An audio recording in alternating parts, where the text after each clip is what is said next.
कल मैंने Monday night raw की हाईलाइटेड वीडियो में आपको ये बोला था कि अगर आप मैसेज को समझते हो, पिक्चर द्वारा दिए गए मैसेज को समझते हो, तो ये पिक्चर बहुत ही स्पेशल हो सकती है। और डब्ल्यूडब्ल्यूई ने बहुत सारे चेंजेस करने के बाद ये पिक्चर बनाई थी, तो वो चेंजेस जान लो क्या हुए थे। सबसे पहली थिंग, डब्ल्यूडब्ल्यूई का जो पहला मैच होने वाला था, जो शो को स्टार्ट करने वाला था, वो था मिस कोडी रोड्स और फिन बैलर का। लेकिन इस सिचुएशन में सेथ रॉलिंस और कोडी रोड्स का कन्फ्रंटेशन फेस ऑफ नहीं हो सकता था, तो इसीलिए डब्ल्यूडब्ल्यूई ने थोड़ा राउंड घुमाया और कोडी रोड्स का प्रोमो सबसे पहले डाल दिया और सेथ रॉलिंस और हमारे डेमियन प्रीस्ट और नाकामुरा का मैच सबसे पहले किक ऑफ में डाल दिया, ताकि एक एंट्रेंस के दौरान और प्रोमो के बाद इनके बीच एक कन्फ्रंटेशन यानी फेस ऑफ दिखाया जा सके। और आप पूछ सकते हो कि डब्ल्यूडब्ल्यूई इन दोनों मैच के बीच भी एक कन्फ्रंटेशन वैसे दिखा सकती थी, उस मैच की एंडिंग में और इस मैच की स्टार्टिंग में। बीच में ओटिस का मैच क्यों डाल दिया? तो वेल, इसके पीछे भी रीजन है, और वो ये है कि डब्ल्यूडब्ल्यूई थोड़ा टाइम स्पेंड करना चाहती थी, क्योंकि 9 बजे के स्लैब में कोडी रोड्स का मैच डब्ल्यूडब्ल्यूई डालना चाहती थी। और कोडी रोड्स का 9 बजे से काफी नाता है, क्योंकि कोडी मीटर नाम की एक चीज भी डब्ल्यूडब्ल्यूई पहले चलाती थी। जब कोडी रोड्स का प्रोमो होता था एग्जैक्ट 9 बजे, पहले 1 घंटे डब्ल्यूडब्ल्यूई स्पेंड करती थी, उसके बाद जो 9 बजे का स्लैब आता था तब कोडी रोड्स का प्रोमो जरूर होता था। तो ये चीजें पहले से हैं और आज भी डब्ल्यूडब्ल्यूई इन चीजों को फॉलो करती है। और अगर कोडी रोड्स की बात चली रही है तो कोडी रोड्स की धुलाई के बारे में भी बात कर लेते हैं। मैं बात कर रहा हूँ ब्रॉक लेसनर ने जो अटैक किया था रॉ पे, मंडे नाइट रॉ पे, कोडी रोड्स पे, उसके बारे में। तो यहाँ पे आप वीडियो देख सकते हो, ये है कोडी रोड्स पे अटैक करने के बाद की वीडियो, जो फैंस शूट करते हैं, ऑडियंस शूट करती है, उसकी वीडियो है। और डब्ल्यूडब्ल्यूई के ऑफिशियल्स कोडी रोड्स को बड़े संभाल के लेके जा रहे हैं बैक स्टेज। तो ये पूरी वीडियो आप देख सकते हो। कोडी रोड्स की हालत काफी ज्यादा खराब है और इस हालत पे उनकी वाइफ का एक कमेंट भी आया है, जो लगातार कमेंट करती रहती है उनकी फ्यूड को लेके। लेटेस्ट कमेंट उनका बताता हूं आपको। तो ब्रैंडी रोड्स कह रही है गोना सिक, यानी दिमाग खराब हो चुका है उनका। और उनके जो 2 डॉग हैं, येटी और पेराओ, पता नहीं क्या प्रोनाउंसिएशन है, खैर इन दोनों डॉग्स को वो ब्रॉक लेसनर, जो गाली का वर्ड है वो मैं यूज नहीं कर रहा हूं, ब्रॉक लेसनर पे छोड़ना चाहती हैं। तो ब्रैंडी रोड्स तो काफी खफा है ब्रॉक लेसनर से, क्या पता कुत्ते छोड़ भी दें, कोई बड़ी बात नहीं है। खैर फिलहाल के लिए बता दूं कि कोडी रोड्स और ब्रॉक लेसनर का मैच डब्ल्यूडब्ल्यूई ऑफिशियल कर चुकी है Night of the Champions Jeddah, Saudi Arabia के लिए। और इसके अलावा एक और चीज आपको बताता हूं कि ब्रॉक लेसनर की जो एंट्रेंस थी ना मंडे नाइट रॉ में, क्योंकि वो सामने से तो आए नहीं थे, वो आए थे कमेंट्री टेबल के पास से, रिंग साइड के पास से। तो इसके रिगार्डिंग भी एक न्यूज है जो कि बड़ी इंटरेस्टिंग है, आपको बताता हूं। तो डब्ल्यूडब्ल्यूई ने क्या किया, ब्रॉक लेसनर के लिए हायर किए 2 बंदे, हायर भी क्या किए, मैनेजमेंट के 2 बंदे थे, बहुत ही हैवीवेट टाइप के बंदे थे, जो ब्रॉक लेसनर को क्राउड के बीच में से एस्कॉर्ट करके लेके आए उस स्पॉट के लिए। और किसी को शक भी नहीं हुआ, थोड़ा बहुत ब्रॉक लेसनर को खुद को कवर भी करना पड़ा होगा, मगर किसी को शक नहीं हुआ, क्योंकि क्राउड में से ऐसी कोई वीडियो भी नहीं आई जहां पे किसी ने नोटिस कर लिया हो कि ब्रॉक लेसनर क्राउड के बीच में से आने वाले हैं। तो ये स्पॉट बनाने में 2 बंदों का काफी अच्छा सहयोग रहा। और उसके बाद की कहानी तो आप सबने जान ली है, कोडी रोड्स का बहुत ही बुरा हाल कर दिया था ब्रॉक लेसनर ने। और अब आपको बताता हूं कि बेकी लिंच ने क्या किया। मंडे नाइट रॉ में वो ऑलरेडी बहुत कुछ कर चुकी थी, अगर आपको वो देखना है तो हाईलाइटेड वीडियो देख लो।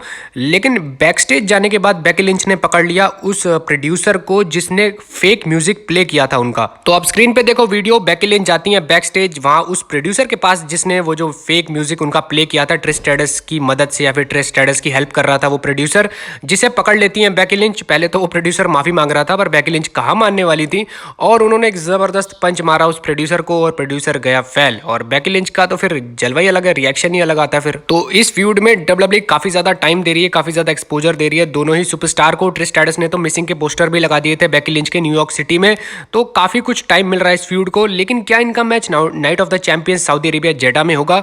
वेल, फीमेल के मैचेस वहां काफी एक मुश्किल से ही होते हैं, अगर होते भी हैं तो काफी वो मतलब पूरी बॉडी को कवर करके होते हैं, उस तरीके से नहीं हो पाते हैं जैसे नॉर्मली हम नॉर्थ अमेरिका में देखते हैं।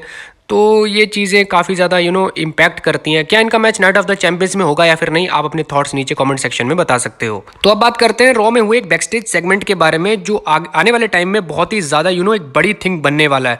मैं बात कर रहा हूँ जॉनी गार्गानो, डेक्स्टर लूमिस, इंडी हार्वल और कैंडिस लेरे के बारे में, जो कि बैकस्टेज खड़े हुए थे और उनके पास आती हैं चेल्सिया ग्रीन और सोनिया डेविल। इन दोनों का कोई लेना देना नहीं है वैसे, ये वैसे ही आती हैं। और जो रियल लेना देना है वो है जॉनी गार्गानो की एक लाइन पर, और वो लाइन थी कि he is coming back soon. ये लाइन जब जॉनी गार्गानो ने बोली तो बहुत सारे सोशल मीडिया पे फैंस अंदाजा लगा रहे थे कि भाई किसकी बात हो रही है ये। तो अब डेम मैडिसर के अकॉर्डिंग ये चीज क्लियर हो चुकी है, और ये रेफरेंस था टमेसो चैंपा के ऊपर। तो आपको याद होगा टमेसो चैंपा मंडे नाइट रॉ में अपना डेब्यू पहले कर चुके थे, मिस के साथ वो अलाइन थे, लेकिन जिसके बाद क्या होता है कि चैंपा को एक चोट लगी, एक इंजरी हुई, जिसकी वजह से उनको ब्रेक लेना पड़ा। और अब डब्ल्यूडब्ल्यूई का प्लान है कि समर स्लैम के आसपास टमेसो चैंपा का रिटर्न करवाया जाए, साथ ही साथ एक टीम का भी रिटर्न करवाया जाए। और इस टीम का नाम है DIY, जो कि जॉनी गार्गानो और चैंपा की हुआ करती थी। 2015 में फॉर्म की गई थी और इन्होंने NXT टैग टीम चैंपियनशिप को भी जीता था। तो एक अच्छी खासी हिस्ट्री रही है DIY की NXT में। और अब WWE या फिर ट्रिपल एच बहुत ज़्यादा एक मिन्नत से चाहते हैं कि DIY का पूरा एक डेब्यू हो जाए बहुत बढ़िया तरीके से समर स्लैम में या फिर मंडे नाइट रॉ में। लेकिन अच्छी डोमिनेटिंग टीम चाहते हैं वो मंडे नाइट रॉ के लिए। और अगर आप नोटिस करो तो मंडे नाइट रॉ पे हील सुपरस्टार की भारी कमी है। ब्रॉक लेसनर को हटा दो क्योंकि वो पार्ट टाइमर है। इसके अलावा गंथर या फिर आपको शायद जजमेंट डे नजर आ जाएगी मंडे नाइट रॉ में एज अ हील सुपरस्टार या फिर हील स्टेबल। उसके बाद आपको कोई खास सुपरस्टार नजर नहीं आएंगे। तो मेरे हिसाब से WWE को इस टीम को एज अ हील बुक करना चाहिए मेरे हिसाब से। और अब बात करते हैं WWE और इंडिया के बारे में। आप सबके क्वेश्चंस होते हैं, मैंने कई बार सोशल मीडिया पे क्वेश्चंस देखे हैं। WWE के फैंस हमेशा ये कहते हैं कि इंडिया में आखिर WWE का प्रीमियम लाइव इवेंट कब होगा। और इसी टॉपिक के ऊपर मेरे पास न्यूज है, कुछ कमेंट्स हैं बताने के लिए। काफी रिलायबल सोर्स से ये कमेंट्स आए हैं तो काफी इंपॉर्टेंट बन जाता है स्टोरी को कवर करना। मैं यूं ही तो नहीं बताऊंगा ऐसी चीजें, काफी हद तक सोर्स के साथ मैं बताता हूं। तो मसला कुछ ऐसा है कि कल शाम को एक रिपोर्ट आनी स्टार्ट हुई जहां पे 2 सितंबर 2023 के लिए कुछ ऐसी न्यूज आई कि WWE एक international premium live event host करने वाली है। और 4 कंट्रीज का नाम सबसे टॉप पे चल रहा था, फ्रांस, जापान, इंडिया और ऑस्ट्रेलिया। ये 4 कंट्रीज ऐसे थे जिसके लिए बहुत ज्यादा रूमर्स उठ रहे थे कि यहाँ पे एक इंटरनेशनल इवेंट हो सकता है। और 2 सितंबर की डेट को भी काफी हद तक रूमर में माना जा रहा था कि ये सही डेट हो सकती है इस इवेंट के लिए। और इसके ऊपर कुछ कमेंट्स आते हैं डेव मेडजर के, क्योंकि वो एक रिलायबल सोर्स हैं, इसीलिए उनके कमेंट काफी ज्यादा इंपॉर्टेंट हो जाते हैं। तो ट्विटर पे एक इंडियन फैन ने डेव मेडजर से ये पूछ लिया कि क्या AEW और WWE आ सकती है इंडिया में, जिस पर डेव मेडजर का ये कहना था कि उनको AEW के बारे में तो नहीं पता, लेकिन WWE अपने वो जो पूरा डील हुई है और जो मर्जर के बाद काफी हद तक चांसेस है कि इंडिया में आ सकती है। तो ये काफी एक बड़ी कमेंट थी डेव मेडजर की और काफी खुश था मैं ये देख के। पर इन प्रैक्टिकलिटी मुझे अभी भी नहीं लगता कि इंडिया तैयार है एक प्रीमियम लाइव इवेंट के लिए, स्पेशली इंडिया की मार्केट, स्पेशली आम पब्लिक जो टिकट खरीद के शो देखने जाएगी, क्योंकि काफी एक्सपेंसिव टिकट होती है WWE की।